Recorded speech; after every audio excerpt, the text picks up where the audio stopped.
Assalamualaikum warahmatullahi wabarakatuh. Kami dari kelompok 5, kami akan mempresentasikan tentang konsep ekuitas.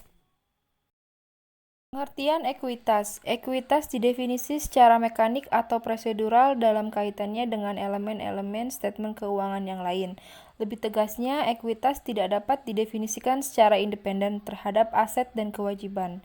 Dalam kerangka Dasar Standar Akuntansi Keuangan 2002, misalnya Ikatan Akuntansi Indonesia atau AIA, mendefinisikan ekuitas sebagai berikut. Pasal 49 yang berbunyi ekuitas adalah hak residual atas aktiva perusahaan setelah dikurangi semua kewajiban. Selanjutnya, karakteristik ekuitas.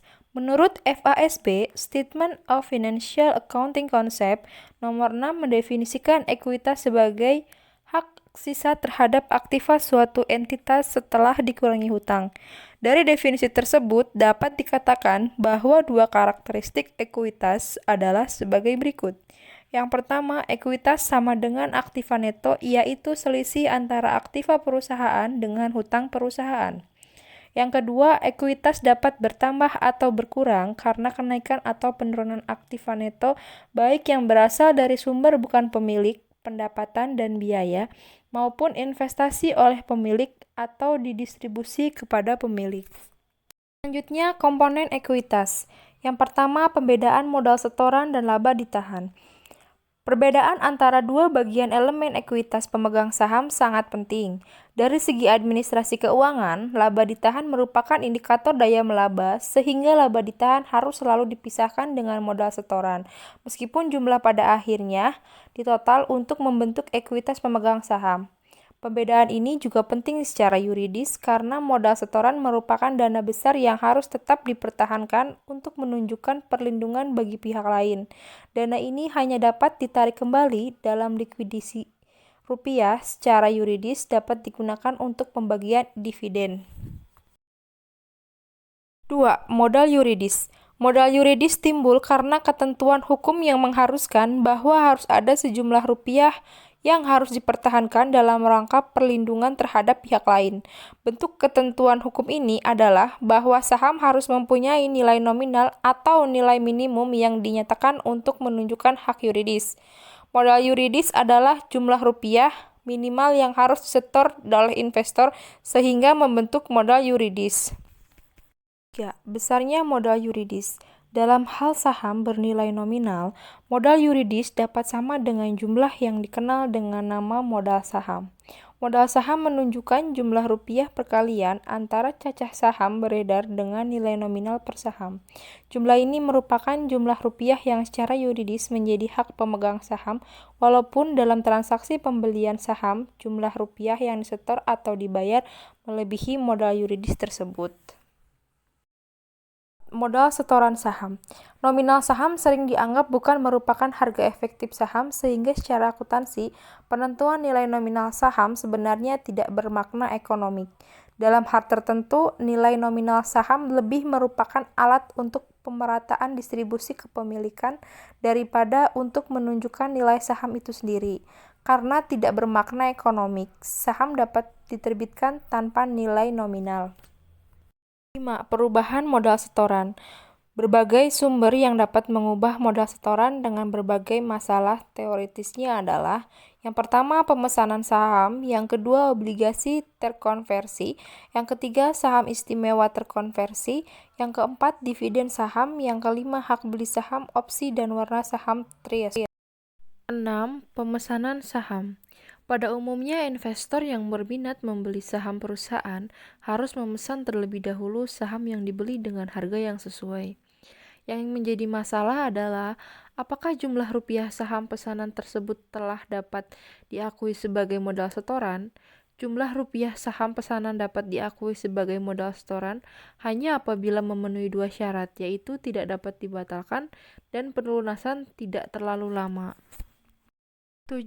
Obligasi terkonversi atau berhak tukar. Dalam hal tertentu, perusahaan menerbitkan obligasi dengan karakteristik dapat ditukarkan dengan saham biasa. Kalau hak tukar dari obligasi tersebut digunakan oleh pemegang obligasi, akan timbul perubahan status kewajiban menjadi modal setoran.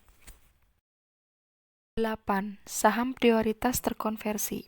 Saham prioritas atau saham istimewa menjadi saham biasa atas kehendak pemegang saham. Masalah yang ada sama dengan masalah yang muncul pada obligasi terkonversi, yaitu pada saat hak diambil, berapakah jumlah rupiah yang diakui sebagai modal setoran.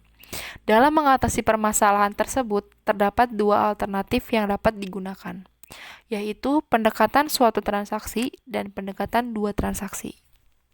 9. Dividen saham. Dividen saham adalah distribusi dividen dalam bentuk saham yang sejenis dengan saham yang mula-mula diterbitkan.